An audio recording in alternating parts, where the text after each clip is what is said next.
ప్రవీణ్ పగడాల గారు ఈ లోకంలో మనందరినీ వదిలేసి వెళ్ళిపోయారు. నిజంగా ఎంత కలవరం అనిపించింది కదా, నిద్రలేని రాత్రులండి. నిజంగా నాకు కొన్ని మెసేజెస్ వచ్చాయండి.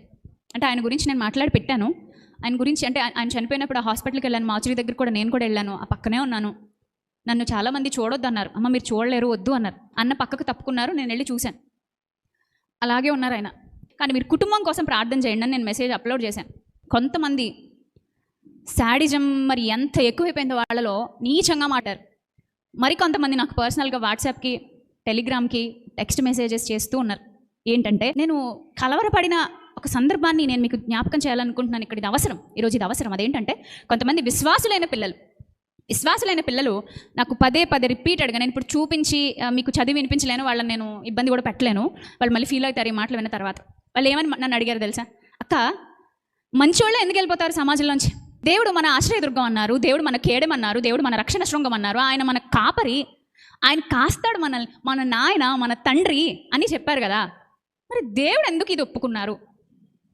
ఇది యాక్సిడెంట్ అవ్వచ్చు, లేదా ఎవరైనా దాడి చేసి చంపి ఉండొచ్చు అనే 2 పాయింట్స్ని తీసుకుంటే ఈ 2 పాయింట్స్ కూడా ఖచ్చితంగా దేవుడు ఎందుకు ఎలో చేశారు? ఇందులో ఏదో ఒకటి జరిగి ఉండాలి. మీరు నమ్ముతారా నమ్మరా, బాగా విశ్వాసంగా ఉన్నారు అనుకునే వాళ్ళు ఇంచుమించు 3-4 యంగ్స్టర్స్ నాతో అన్నారు, నాకేంటో భయం వేస్తుంది అక్క, నాకు దేవుడి మీద విశ్వాసం పోతుందని.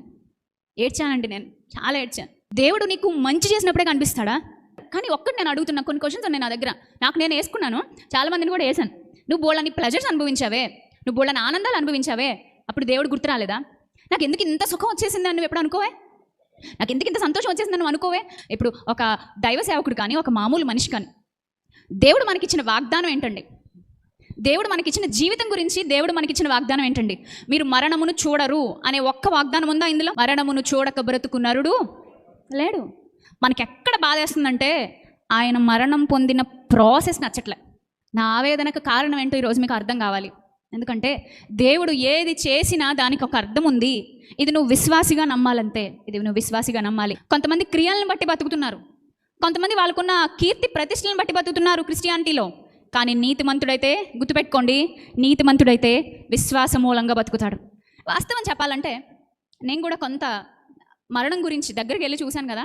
అయ్యా ఏంటయ్యా, నీకు తెలుసు కదా, నీ చేతిలోనే ఉంది కదా, ఎందుకయ్యా ఇలాంటివి ఎలో చేసి మమ్మల్ని నువ్వు చాలా పెద్ద టాస్కుల్లో పడేస్తావు? నేను ఒక్కటే ప్రార్థన చేశానండి, ప్రభు నీ చిత్తం ఏంటో నాకు కొంచెం అసలు అర్థం కావట్లేదు అని కొద్ది సెకండ్ల పాటు నేను ప్రార్థన చేశాను. నాకు అప్పుడు సమాధానం వచ్చింది. దేవుని చిత్తం శ్రేష్టమైంది, దేవుని చిత్తం విశిష్టమైంది, ఆయన చిత్తం ఎంతో మధురమైంది, ఆయన చిత్తం ఎంతో ప్రయోజనకరమైంది. దాన్ని మనం సందేహించేవారుగా ఎప్పుడూ ఉండొద్దు ప్రియులారా.